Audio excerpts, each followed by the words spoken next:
Okey. Syed Saddiq ini adalah satu daripada ikon yang dicipta dalam Bersatu dulu, ya, yang kita telah berjaya meletakkan beliau sebagai ikon anak muda dan sehingga kita membawa kepada kejayaan.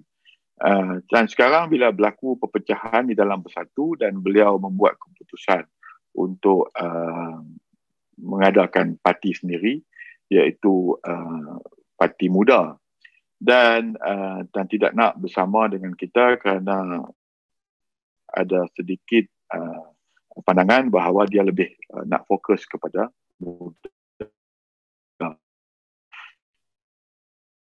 Tapi bagi saya sebagai rakyat juga seperti adik-adik saya di dalam Bersatu dulu, yang mana kita tahu bahawa susah senang kita pernah bersama, dan saya tetap menghormati keputusannya dan kita tidak pernah berlawan di antara satu sama lain.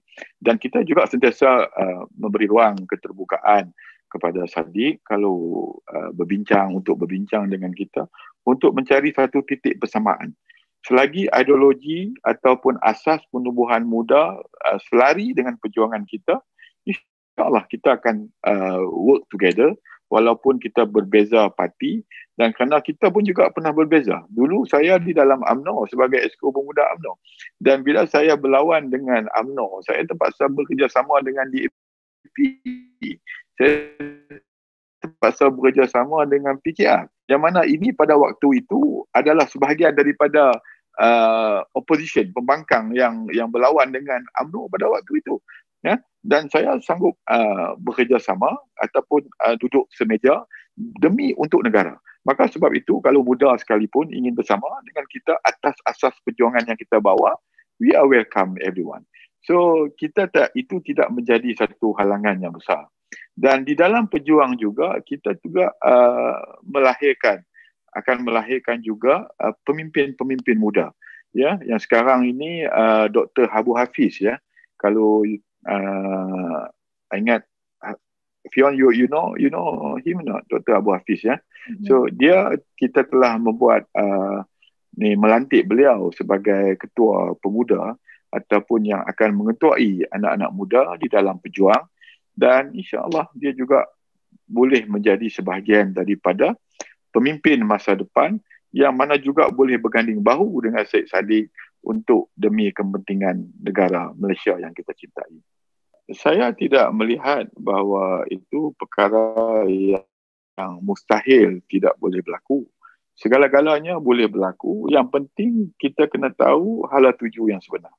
Dan bagi pihak setelah jatuhnya Pakatan Harapan, banyak kecaman yang mengatakan Tun Dr. Mahathir cuba tidak menghalang Anwar, Datuk Seri Anwar, dari menjadi Perdana Menteri. Itu satu tuduhan yang bagi saya tidak benar, kerana untuk menjadi Perdana Menteri you kena mendapat cukup bilang, ya, cukup bilang ahli parlimen untuk menubuh kerajaan ataupun untuk dilantik sebagai Perdana Menteri. Dan yang tinggalkan Pakatan Harapan waktu itu, majoritinya datang daripada PKR.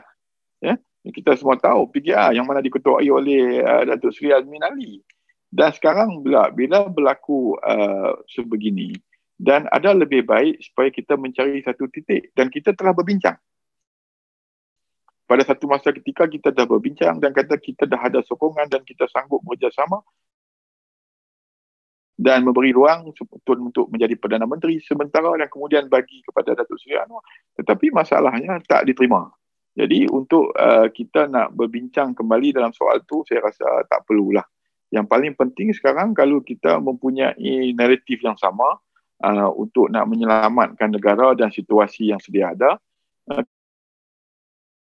kita tetap bersama. Macam baru ni bajet pun, kita tetap menyokong kumpulan Pakatan Harapan untuk menolak bajet kerana kita beranggapan bahawa ini adalah sepatutnya satu-satu kita kena buat bersama. Kita tidak boleh buat individu. Jadi saya beranggapan bahawa untuk bekerjasama itu bukan satu perkara yang mustahil. Cuma bagi saya cara dan kaedahnya macam mana, ya, how we want to work and what are our plan in the future. Itu saja. Lain bagi saya tidak ada masalah lah. Datuk Seri Anwar pun saya kenali beliau, saya kenali Kak Wan, Saya pernah bekerjasama very closely dengan Datuk Seri Wan Azizah, and we are like a good team at that time. You know, so why we have to, orang kata, cari satu masalah yang besar. So we should dalam soal ini.